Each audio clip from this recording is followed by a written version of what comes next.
Good evening, everyone. Welcome to another Bold Blind Beauty Up in the Air webinar session. My name is Stephanie McCoy, and I'm the founder of Bold Blind Beauty, a social enterprise and advocacy platform that demystifies blindness through storytelling.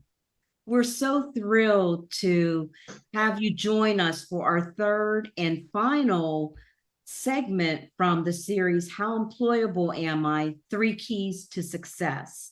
The focus for this evening's event will be on the third key, how to sustain the job. This session is being recorded with live captions and will be uploaded to YouTube. All registrants will receive a free resource guide by email following the event. For right now, I'm going to turn the session over to Dana to go over some housekeeping tips and to ensure that everyone has a pleasant and enjoyable experience. And then our moderator, Andy Chadwick, will take it from there. Dana? Good evening, everyone. I just want to do some quick housekeeping tips. We are asking everyone to keep their devices muted as the webinar is going on. And if you can keep your cameras off if you're not part of the panel. And please feel free to drop any comments or questions in the chat. We have somebody monitoring that. So I hope you enjoyed this third series in the webinar. Take it away, Andy. Welcome, everybody. Thank you for coming to our third and final webinar on employability. My name is Andy Chadwick, and I'm the moderator for this evening. So before we dive into the meat of the webinar, let's just do a quick recap. At our first webinar that was moderated by the wonderful Mr. Jason Perry, who is now on the panel, we focus on the first key of employment, which is the honest self-assessment. Some of the tasks for achieving the honest self-assessment were learning about things such as our skills, interests, values, and personality characteristics. The honest self-assessment is the foundational piece for the subsequent keys. And as Jason stressed, there are no shortcuts. And this is something that should be done periodically. The focus in the second webinar was on the second key to employment, which was getting the job. Again, moderated by Jason, and the discussion went over digital assets, job applications, job interviews, getting to the interview site, cover letters, and so much more. And tonight, we're on the third key, sustaining the job. I'm excited to introduce you to our wonderful panelists. We have Montreece Payton-Hardy of VersaVox Consulting, Cheryl Rayburn, and last but certainly not least, Jason Perry, who is an attorney and job developer for people with disabilities based in Baltimore, Washington, D.C. Welcome, everybody. I'm so excited. Would you guys mind telling us a little bit about yourselves briefly? Let's start with Montreece. Good evening, everyone. My name, again, is Montreece Payton-Hardy. I am the owner of VersaVox Consulting, LLC.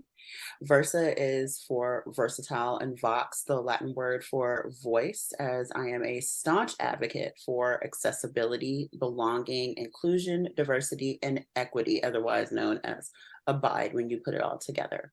My writing, speaking, and advocacy focus on populations with disabilities and neurodiversity.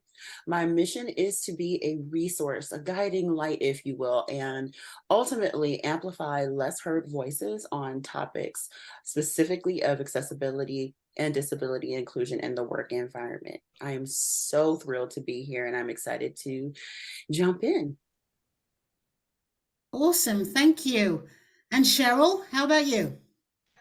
Good evening, everyone. My name is Cheryl Rayburn, and I am from Kansas City, married with 2 children and 6 grandchildren. I recently completed 7 years with Alpha Point as their low vision practice manager, providing clinical services for people who are losing or have lost their vision, and more recently serving on their foundation team as the donor development and community engagement manager.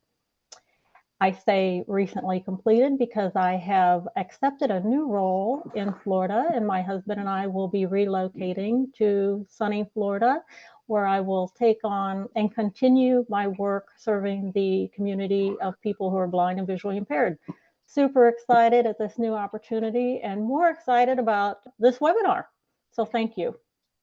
Oh, thank you, Cheryl. You're coming to my neck of the woods. Congratulations. Thank you. And Jason, how about yourself, sir? Good evening, everyone. Andrea, thank you so much for those positive comments. I got to ship you a gold star. Everybody, Oh, bless. thank you.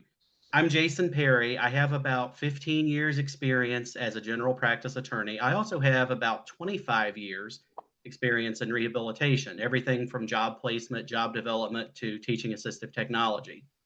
My mission is to do good in life, and I'm really excited about doing this webinar as a panelist. It's going to be a totally different role. Well, I'm excited to be the driver. Thanks, Jason. All right, let's get going with the questions. Let's start off with the first one. So, in everything that you do, we definitely have the job, everybody is placed. How do you personally engage with the company culture when you're in a company? Can any one of you share your experiences? Let's shake it up a bit. Let's start with Jason. Thank you very much, Andrea. I really appreciate it. Yeah, once you're hired, it's really important to step back and celebrate a little bit because it's a major milestone. All of your hard work from the honest self-assessment and interviews, resumes, cover letters, all that's paid off. And so it's good just to pause and be mindful of a monumental step in your life. Now, once you are hired, it's really important that you go in with a mindset of learning about the organization as much as you possibly can. How does your job fit within the organization as a whole? You know, what do people expect of you? What are the customs for dress, you know, in the office? How do different people at different levels dress and how do they conduct themselves? And also, you know, organizations have customs for how to report problems, how to make requests. You know, it's really important to learn these practices. You know, you can do that by reading manuals that the organization has, policy statements, but the most important resource is other people in the organization, your coworkers, your team members.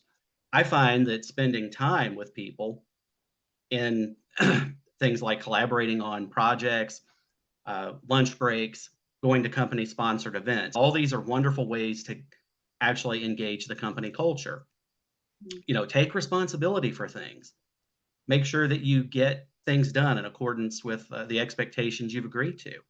You know, always try to work out problems directly with people as opposed to getting, you know, human resources involved. You know, all these are wonderful ways you can engage the company culture so that you stand out in a good way. Mm-hmm. I agree. I totally agree with that. That's absolutely. How about yourself, Cheryl? What do you say on this?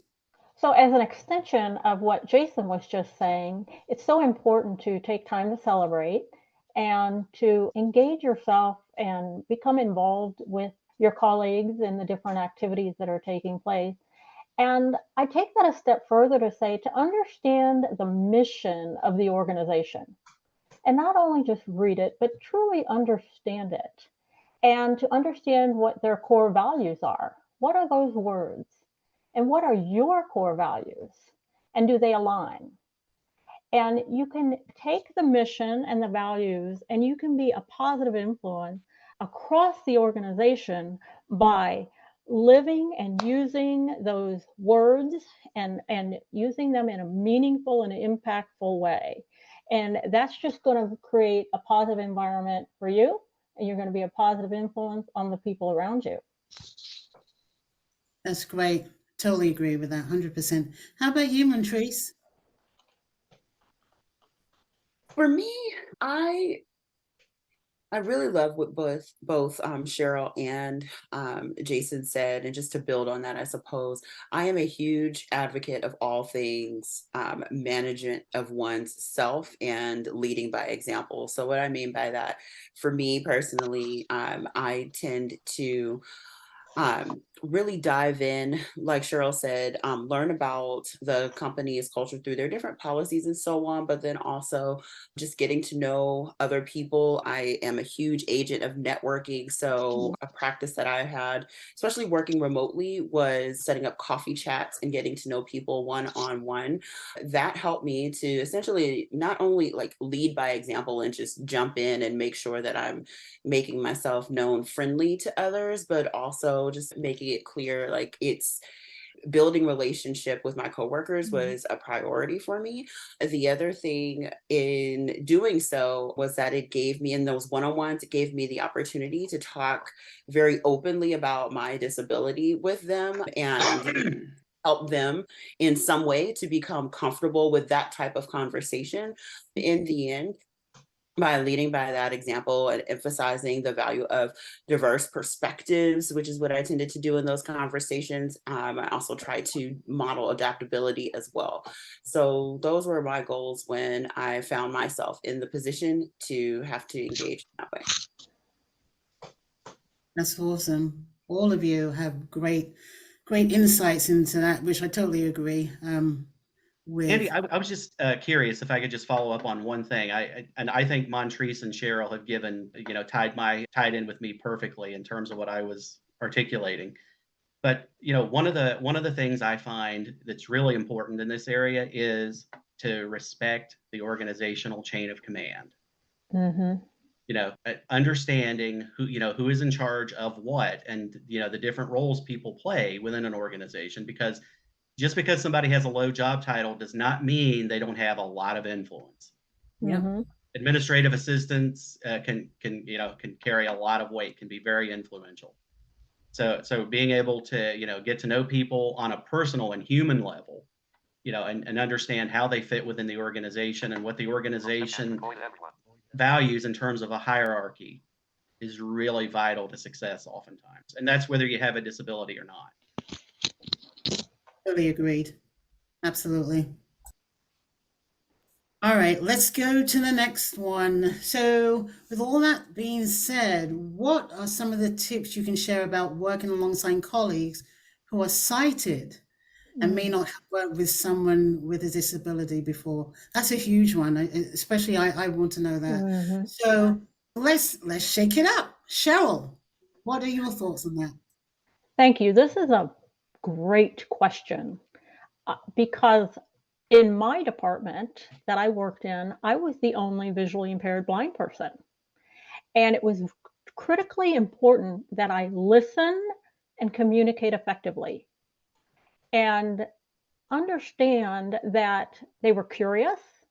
And so I needed to create a space where they could ask questions and that I listened carefully to what they had to say and educated them on what I was doing.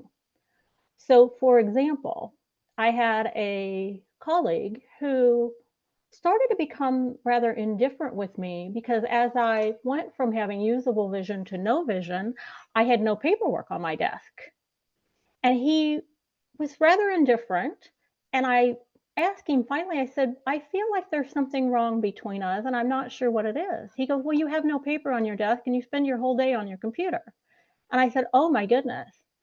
And I said, come around here and let me show you something. I said, I can't read the paperwork anymore. I said, so I scan it into a scanner and I bring it up on my computer and I use the screen reader to read it to me and I work from there. And I have a filing system on my computer versus in a drawer down here. And he apologized for the next 30 days. So what happened here was he didn't understand that I was actually working just as hard as I always had. I was just working differently. So I listened to what was going on. I communicated with him, asked him the questions, and then I showed him how I was doing everything I'd always done. I was just doing it a little differently. So communication becomes key in these situations. That's well noted. Yeah, absolutely. How about you, Montreece? Sure. Sorry about that. Couldn't find the mute button for a second. So, to build on what Cheryl's great insights were, even before that, I suppose for me, self care is the absolute first and foremost key. And the reason why I say that is because there are times I have learned when those of us who live with disabilities just don't feel like educating. It happens every once in a while where you just don't feel like having to tell somebody about the thing and then how they need to do better for the things. And so when we have our own self-care in place, whatever that looks like, and we talk ourselves or whatever it is that we need to do through especially those hard days, and prepare for a challenging day where we may not feel like educating a colleague, but know that that's coming. I think that that's definitely help, because it is something that's inevitable. Another piece is, for me personally, I tend to make a goal of creating a psychologically safe space. Again, this is whether in person or remote, but creating the space for mistakes. I make it very clear that even with my disability, like my relationship with my disability is one that is living and ongoing and growing. And I don't always know everything, and I constantly make mistakes myself. So I tend to be very flexible, and I'm honestly looking for anyone else around me to have that same level of flexibility and forgiveness with themselves, to just make the mistakes, but still, like Cheryl was saying, circling back to that, communicating. So those are two top things. That's great. And Jason, how about you, sir? Wonderful insights there, Montreece and Cheryl. The thing I would add would be, don't forget about your Disability 101 statement. This goes back to the honest self-assessment and doing your homework. Once you're hired on the job, you can actually start refining that statement to talk about things that are still difficult, or alternatively, things that you found a workaround for. And this goes back to educating people about your needs, and also actively listening to them to get their concerns. I can't tell you how many people I encounter every day on a bus, a train, a plane, who tell me that I am the first successful blind person they've ever met. You know, people with disabilities have been oppressed for so long, and there's still a lot of prejudice, although we've made a lot of progress in the last 50 years. It is important just to have that the emotional control to realize that, you know, prejudice is still out there. Prejudice isn't necessarily hatred. It can also be, you know, misconceptions about what you can and can't do. And, you know, it's really important to explain, you know, how you work around things. And then the other aspect of it, from everything I've seen, is sometimes people who are seeing can be uncomfortable with people who don't see with their eyes. They can be hesitant to talk about how things look, you know, seeing things. And it's important to reassure them that those kinds of phrases are okay, because you can imagine in your mind's eye. So in other words, you're conveying to them, hey, my world is not poorer, it's just different. Yeah, and I think that's important for a person who can see. You know, I think a lot of the time we're worried on saying something incorrectly, and we don't know what we don't know. So platforms like this is very important to share, to be able to communicate. Communicate is that key word, right? Communicate. Yeah, communicate, and to actively listen, you know, to exercise emotional control, and, you know, and just to be patient with people, to bring people along. Realize that, hey, you know, just because you're blind, that doesn't make you infallible either.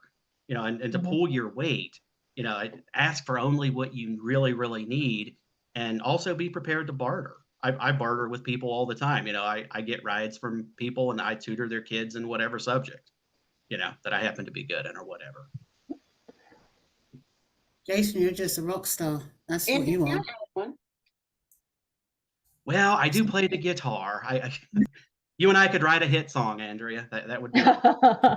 Yay, let's And do Montrose it. and Cheryl, you know. I'm not allowed to Cheryl would be sing. good on the drums. Montrose, Yes.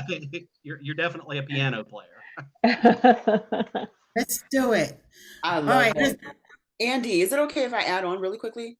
absolutely. Go ahead, hon. Oh, I just wanted to make sure we had time, because Yes. I wanted to add a couple of other points, and I realized I didn't say them.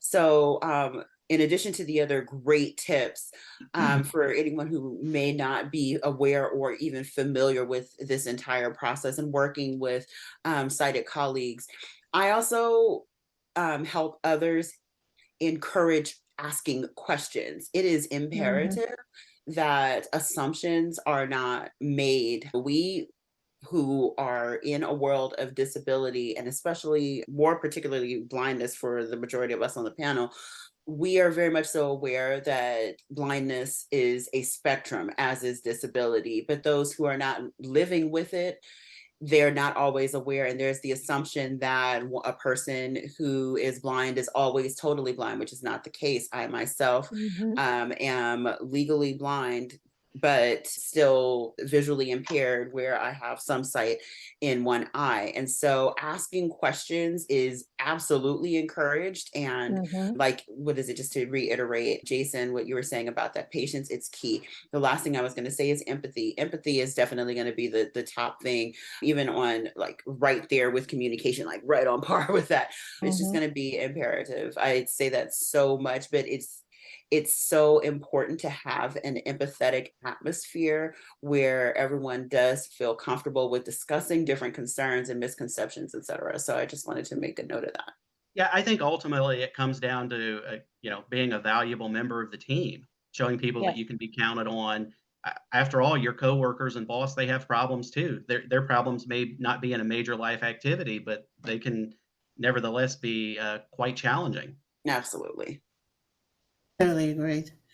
Okay, moving along. Let's see, we're talking about communication, and now let's talk about relationships. How do you guys build the relationships, both inside and outside of the work with your co-workers? Let's go with Jason to start this one off. I've been doing job development for a long time, and the most common reason I get from employers when a placement doesn't work out is that the person was unable to get along with people, was unable to be a team player. So to my mind, it's really important to demonstrate loyalty to your coworkers and to your boss. And loyalty can take the form of a shared mission and vision. Loyalty can take the form of defending your boss and coworkers when they're absent in conversations or so forth. But it's just really important to build up that trust. And one way to do that is to make and keep promises. Exercise emotional control. Don't try to be everybody's parent, tell everybody what they should do and how they should think. That's great. That's great, great. How about you, Cheryl? I can see you're ready. How about you? I am. So, feeding off of what Jason just said, build trust and you gain respect. So I think that's important. Build trust amongst your colleagues and everyone around you, and then you'll gain their respect, and that will just feed that loyalty. For me personally, I find myself wherever I work, I volunteer for the various activities, fundraising events, the youth activities. Working for an NPO, we always need volunteer participation. So I engage myself, and in many times I volunteer my family, hey, let's go do this together. And that, helps the family dynamic as well. But I also engage I join the employee committee, and we plan the company activities, the holiday luncheons and the summer bash out back, family feud, company parties. So I get to know people from across the organization and the various departments, and it helps me to gain a better understanding of what they're doing, and they get to gain an understanding of what we're doing back in the area that I work. Our company I heard that a bunch of people were going to various barbecue. Each month, they would go to a barbecue restaurant somewhere in town, and it's always a different one. At the end of the visit, we would rate it. And that was, again, people from different departments across the company. And we got together once a month and got to enjoy a like activity. And we have a birthday club. I joined that. 30 minutes once a month during the lunch hour. We all get together and enjoy a sweet treat. And again, different people from across the company. And I sum all this up to say that this gives me the ability to meet different people from different departments, learn who they are, what they do on a professional level, but a personal level as well. Who's getting married and who's having babies. And, that just organically grows to go outside the walls of the organization itself. And it makes for a well-rounded, positive employment experience. I totally agree. How about you, Montreece? I love those examples, Cheryl, and Jason as well. My goodness. I don't really have a lot to add except one really hopefully helpful personal story. But first, a couple of just the tips in addition to like collaborating, making sure you're participating in the social activities like Cheryl was saying. I really love that to help connect on a personal level, but just being present, like Jason was saying, making sure that you are a person of your word and absolutely you have integrity, making yourself available to collaborate on different projects where there is availability for that, or at least making it known to whatever supervisor according to the hierarchy that you have this skill set and this is something you'd like to participate in. A lot of my tips tend to come from a space of advocate for yourself, put yourself out there. That being said, another one in terms of like building your personal relationships, I have found that in just having one-on-one conversations when you can, or even at the social events, but still connecting with one person at a time, the topics specifically of music and or parenting is something that everybody can somehow talk about, get in on.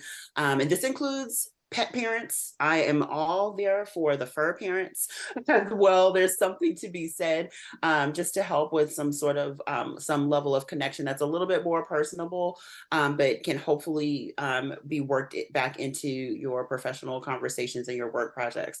That being said, real quick, and I really hope that there's enough time for this, Andy. I'm gonna try to make this super fast, but this is You're so good. helpful. Go ahead. No, you're fine. Go ahead. So at one of my most recent jobs, there was a retreat. This was the first time because of COVID and all of the things that there was going to be a whole company retreat meeting in this one place. And this was the first time that I was going to have to fly anywhere to meet with my colleagues professionally after seeing everybody online for so long.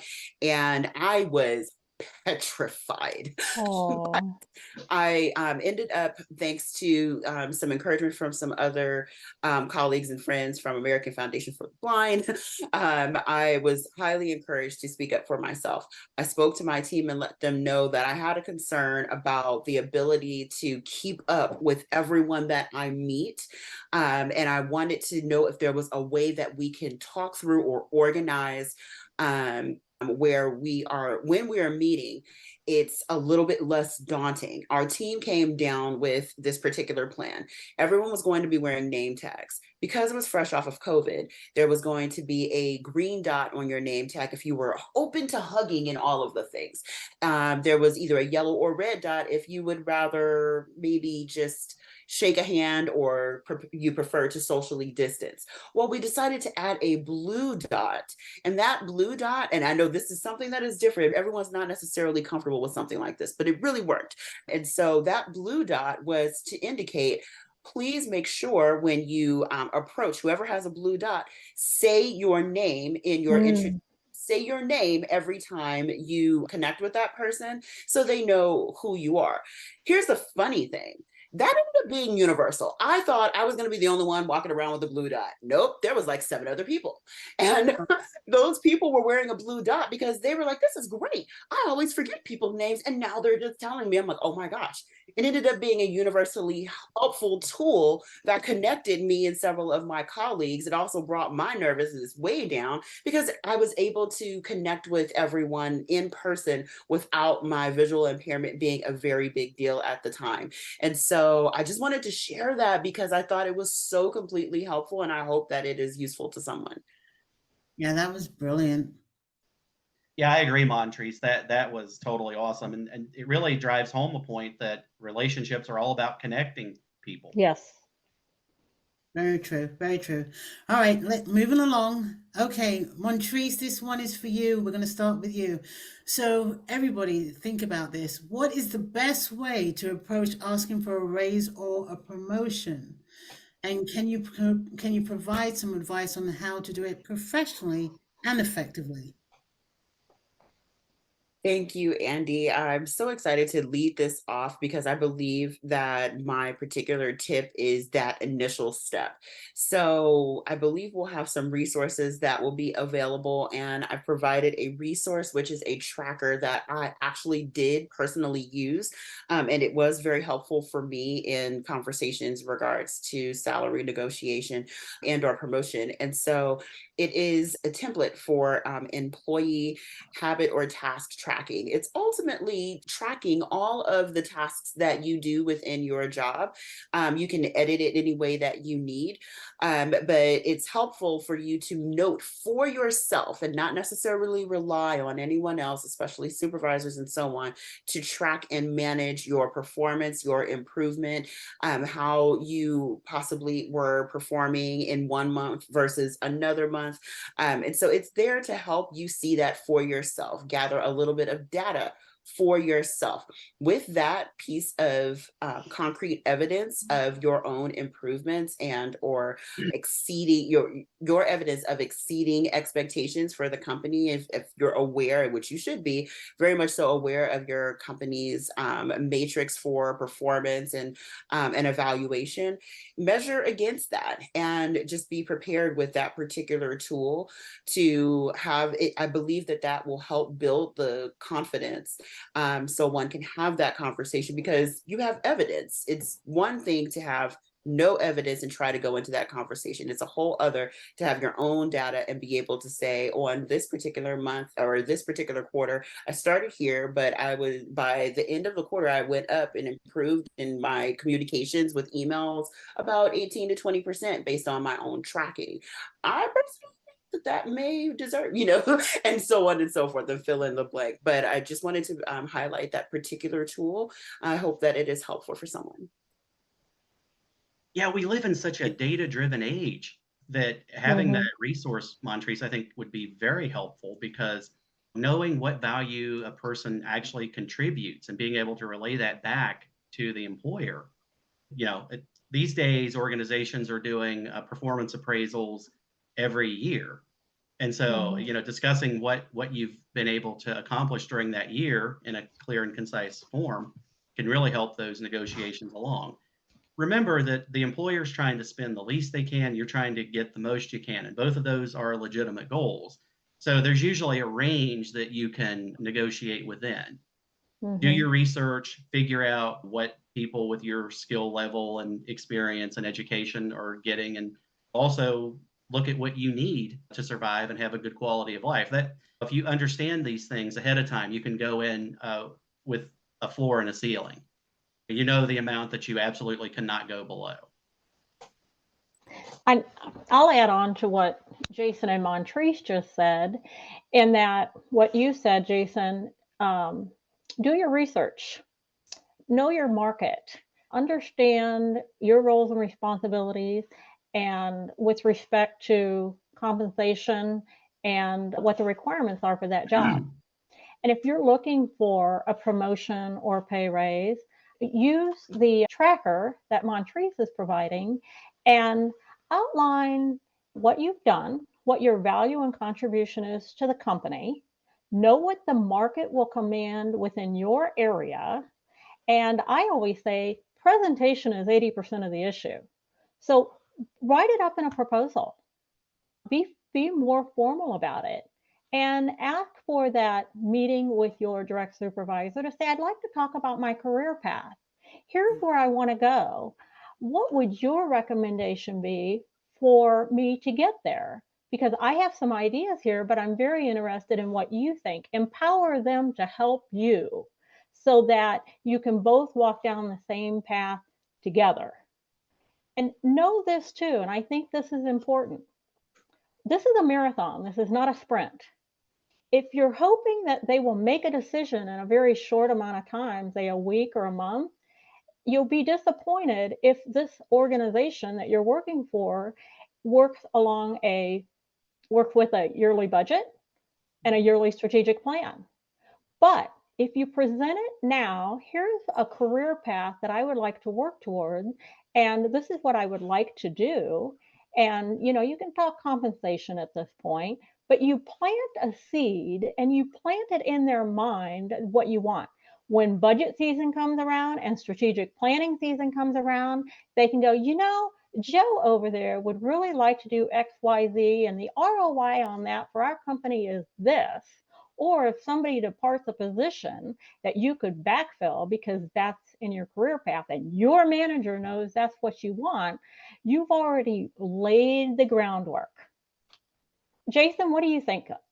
I think, oh, Cheryl, I think you're absolutely on the right track. And I would just add another alternative way to approach it could be to ask your boss how you can help make them more successful. Yes, absolutely. And Montreece? remember also that when we're talking about raises, we're not just talking about money necessarily. It can be better benefits, better schedules, more development opportunities, the assignments that you really want. Right. Those things have, just for me, just as much value as the compensation dollar amount. And maybe even more in the long term. Yes. Because you never know where those things will lead, the people they will help you meet. Right. And it goes back to everything being looked at through the lens of the relationship. The way people view your job performance depends on the relationship you have with them. A very wise person told Montreece and I once, do what you say and say what you do. And at the end of the day, everything will work itself out. Right, Montreece? Absolutely, Cheryl. You know who I'm talking about. Cheryl, I have been over here. I'm on mute, so you can't hear me snapping my fingers from my poetry background with everything that you're saying. I give you all kinds of snaps and kudos because I completely agree with everything that you and Jason just noted. I also wanted to add one tiny little piece to this, in addition to these very just amazing, strong points. If you are a person, especially a person who is living with a disability, who has a goal for leadership, these tips in particular are going to be very helpful in setting you up for that. Because I would venture so far to say, Jason, correct me if you believe I may be wrong, but I would venture very far to say that to demonstrate yourself as a leader by doing all of these different things that have been noted here, it's only going to make you that much more of an asset. And for me, my very, very big picture is to see far more people who are living with disabilities in leadership positions, because representation is absolutely important. It matters to the generations who are coming after us. So absolutely. I just encourage, if you are a person who is looking to be a leader, definitely consider these different tips and so much more. I have far too many self-help books that talk about all of these different things that will help you to really position yourself as an asset and be not only considered for a raise, not only even potentially considered for a promotion, but possibly even considered for a whole new role that could be built for you. Like the sky is essentially the limit. So I just wanted to throw that little thread of hope out there. Yeah, very wise advice, Montreece. I agree completely. And I would just add that, employers hire people for what they can do, not necessarily what they can't. Always look at it in the positive and make sure that you're always showing people that your disability is no barrier to successful performance. That your disability is just one more fact of your life, no more, no less. Be a continuous learner. I have taken more courses over the last 5 years than I did in the previous 20. Now I'm aging myself. But be a continuous learner. Take leadership courses. Take courses, look at your strengths and weaknesses. And if you have some weaknesses and they're frustrating for you, take a course and, attack it head on, run towards it. But yes, be a continuous learner. And that's just stuff that you can add to your resume and step outside your comfort zone. If there's something that you're not comfortable doing, take a chance. Do what Montreece did and fly to a retreat and communicate to the people around you. This makes me nervous. How can I, let's do this together. a sound advice from everybody. And I can actually, everything that you're saying, I can actually say, it totally works. So communication, be upfront, be available, always learn is imperative, it's important. So let's move on, shall we? So, what are the best practices do you recommend when requesting accommodations from your employer? And Cheryl, go ahead and take this one away. Thank you. I appreciate this question because I have gone to my employer on several occasions asking for accommodations. And I learned pretty quickly that when I go and ask for an accommodation, I provide data and give them an ROI, a return on investment. How is this going to benefit the company as a whole? So, for example, when I need a piece of technology, a scanner, for example, I say, I'm requesting a scanner, and here's why. When I go to the copy room and I have to scan something, I have to pull a because the scanner machine is not accessible. I have to pull a colleague. They have to come in with me. They have to help me get it scanned. And then I go back to my desk, and we've taken 2 employees an extended amount of time to do a very simple task that should take 2 seconds. So a scanner that costs less than $100 sitting on the side of my desk, I can scan all my documents, and they can start screen reading, and I haven't created a disruption in anyone else's workday. A pen friend labeling system, so simple, and it allowed me the independence to pull patient files and take them back to my desk independently without having to pull a colleague. So when I go ask for an accommodation, I do this. I say, I'm requesting this accommodation, and here's why. Here's what I'm going to do with it, and here's how it's going to benefit me, my colleagues, and the company as a whole. That's awesome. It's very thorough. That's awesome. Yeah, How Cheryl, about Jason? I Go ahead. really, I agree completely. Doing your homework and research to figure out what you really need, and then to ask for something that's cost effective. So the employer is not going to have to incur a lot of money out of pocket. Right. That predisposes them to wanting to deliver it because you're showing them, hey, I'm going to be a better employee. Right. How about you, Montreece?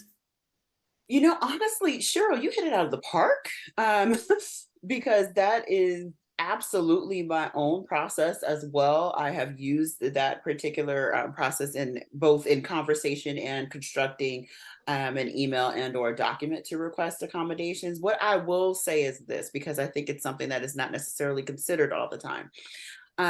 In my own experience, I came across an HR, actually a couple of different HR directors where this conversation needed to be had about accommodations, they thought it was most helpful to do their own research, but the email ended up coming across as very very prescriptive and not necessarily allowing me to own exactly what my accommodation would be and what I knew was best for me. And it's not to say that that will happen with everyone, but in the case that it does, because it is a possibility, don't be afraid. My encouragement is do not be afraid to self-advocate and go back to, like what you were saying, Cheryl, go back to exactly what your own plan is and reiterate exactly what your particular needs are. Of course, being kind and professional to thank them for their research, but at the same time, there's a particular reason why you pointed out and requested the specific accommodations that you did. It always ended with empathy and understanding, but I was surprised that someone would take that initiative, but then it also just came across, there was a certain point of it that it actually was pretty insulting for me. So I'm glad that it all ended up working out. Self-advocacy is definitely key. Your research is key. I find that the most likely scenario to get an accommodation approved quickly is through your direct supervisor. If you can work it out directly with the supervisor, frontline management, that's usually the best way to go. It's usually the most cost effective and it's usually quick. It's two things. It's empowering them to help you because people most people innately want to help. They just Yeah, need I to would know agree with that. how. So we're communicating and educating them on what and why we need and how it's going to help them. And then, oh, I just lost my train of thought. Empower. Oh, You were saying that most people are predisposed to want to help, which I agree with. absolutely. Absolutely. So just, oh, presentation. We go back to presentation as 80% of the issue. So when you're able to do what Montreece said, self-advocate for yourself and talk with your direct supervisor, it typically ends up in a win-win. Yeah, because once you've brought the presentation is brought, you've put it in a package and they don't have to do anything, right? It's right there. So it's easier. You're helping them and they can help you. Right. So All they have to do is say yes, basically. That's You make right. it real easy. That's right.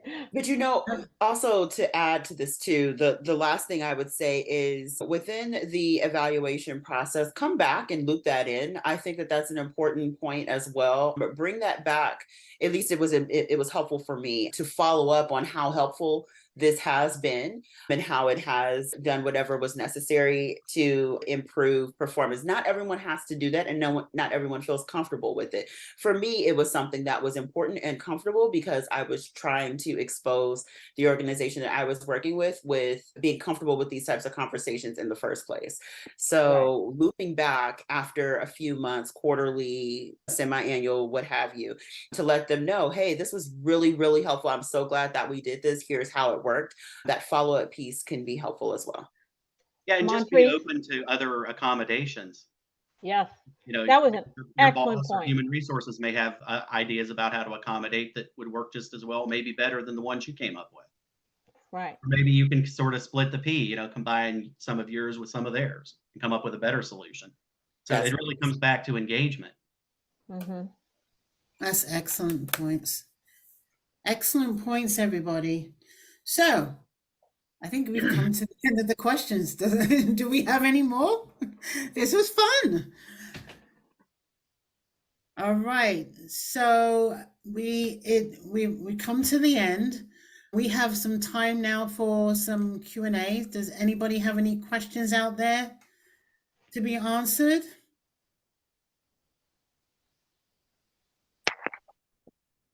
Hello? It doesn't Melanie, are you? it doesn't seem to be any questions out there. No, I'm not seeing any in the chat either. Do you have any other points to bring forth, Cheryl, Montreece, Jason? Anything else to add to this? This is Steph. I have a question. There's been a lot of talk lately, been gibberios of companies as it relates to 2020 and how we all went virtual and working from home and how great that was. And now they're saying they want everybody back in the office. And I just sort of was wondering what you guys' thoughts were on that, on-site work versus virtual work. Well, I've done both, and I like them both and dislike them both for different reasons. One of the things I like about virtual work is I don't have to worry about crossing dangerous intersections, getting out in bad weather, planning transportation on difficult routes, transitioning buses or trains. And so virtual work is a lot less stressful starting out. And I find that I'm very productive a lot of the time on virtual work. What I don't like about virtual work is that I find myself, not having as much contact and socialization with my team members. And that contact and socialization is really important, I think, because it builds camaraderie and a sense of community. And, if we lose that, I think long term that can negatively affect organizational performance. So I suspect that's one of the considerations that the CEOs who want everybody back at the office are looking at. But I think realistically, once people have had a taste of working at home and being able to work outside on nice days with their laptops or technology or whatever, they're going to want to keep some of that. Nobody wants to be tied down to a cubicle, 5 days a week when they could have, 1 or 2 days at home and have that flexibility and not have all the commuter difficulties and so forth. So it's going to be a balancing act that employers are going to have for years to come. I concur with Jason on that. I prefer the hybrid approach. I'm more social, so I prefer to be in the office, but I do like that one day, every couple weeks to work from home.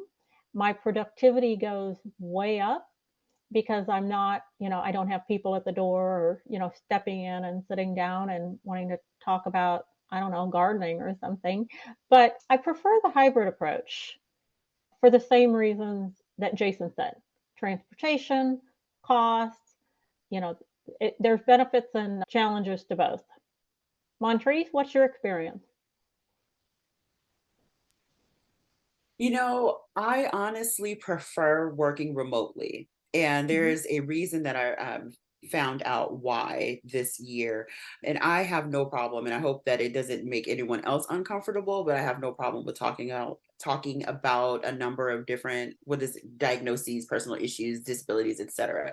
And so with my recent diagnosis for ADHD, which now just makes everything in life, everything has been explained. With that recent diagnosis, I have found that I need several different tools to help me to stay focused and so many different things at work. And it's not just because I work remotely, this is just in general. I prefer working at home also because it's just far more affordable as opposed to, like Jason was mentioning, with the transportation piece, the commute and all of that for working in person. Yeah, it's just a better choice for me. And then the other thing, as far as working in person, I don't have a preference for working in person because I have become, especially within the past few years, really socially awkward. I'm not afraid to say it. I don't know if everyone else is, but I'm not. And so because I know that I have this social awkwardness, I get more energy from being in my own space, being productive, and then going out, completely opposite of you, Cheryl, every once in a while. And I can put on my whole performance and my mask out there for so long. But when that battery goes down, I need to get back in my hole very quickly and then just produce. So those are some of the reasons why I really do prefer being at home, working remote, or not necessarily at home, but just working remotely in my own space where I can manage all of my systems with all of my loud bells and the things that I need so that I can be a very productive team member. It truly comes down to personal preference, and a great employer is going to recognize how to best to understand each of their employees and how they work best. Does that make sense, Jason? Oh, it makes perfect sense. And it goes back to the raise not necessarily being money all the time. Telework is something that can be negotiated. Right. And there's no one right approach for everybody. I know during the pandemic, I had a flare in my diabetes, and it was so helpful to be able just to lie down over lunch, and just relax and not stress out, knowing I was in a safe space. Hard to do that in an office setting. There are really some tangible benefits to working from home that you just can't get in an office setting. On the other hand, there are advantages to being in an office setting. Right.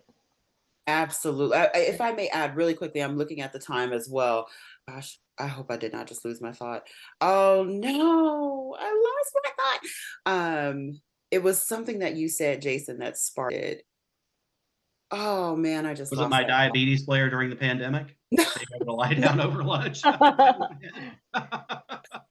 Oh my goodness, it was such a key advantage, but oh, that's what it was. So all of the backlash or the impact, if you will, from the Great Resignation. One thing that leaders have learned is that people, especially certain age groups, the zillennials, if you will, Gen Z and so on, there's a different approach to all things work now. And one thing I would encourage is whatever your preference, hybrid, remote, in person specifically, just be clear on it, whatever it is for you, whether, regardless of where you are in your career, especially if you get to the point of transition, you want to be somewhere else, you want to do something else, be very clear on what you want. And if that's something that you value, do not negotiate on that. Do what is necessary for you, because honestly, you can always end up going somewhere else if you absolutely need to, or, which I hope this would be a great segue, Stephanie. Maybe eventually there'll be a panel on this. But if there's nothing else out there, then do your own and become an entrepreneur, which is where I am now. So I just pop that up. I love freelancing. On the other hand, it can be a little stressful sometimes because it's a constant hustle. It's a constant hustle. It's constant. Yes. Okay. Everything that was wonderful. That was wonderful webinar. I think we have a lot of pointers and other titles that we can do another one, right? What do you think? Everybody will be a panelist? We could do a presentation on each of these topics individually. We've discussed. Yeah. I mean, there's so much meat here on any one of them. We definitely need more than an hour. I would agree.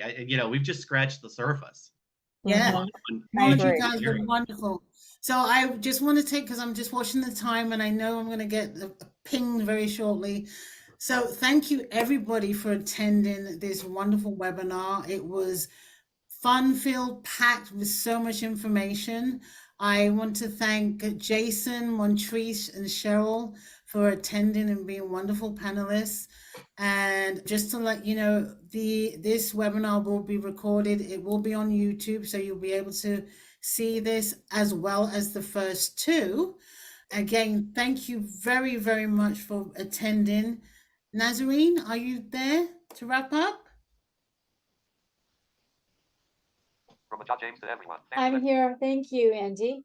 Like Andy said, this has been a wealth of knowledge webinar. It completes our series of 3 keys to success and sustaining the job. So thank you everybody for being here. It was a great discussion, great conversation, great information shared. And I want to thank once again, Cheryl, Jason, and Montreece, and Andy. Thank you for doing a wonderful job as our moderator this time. Everybody, watch out for the webinar. It should be up on our Bold Blind Beauty YouTube channel within a week or so.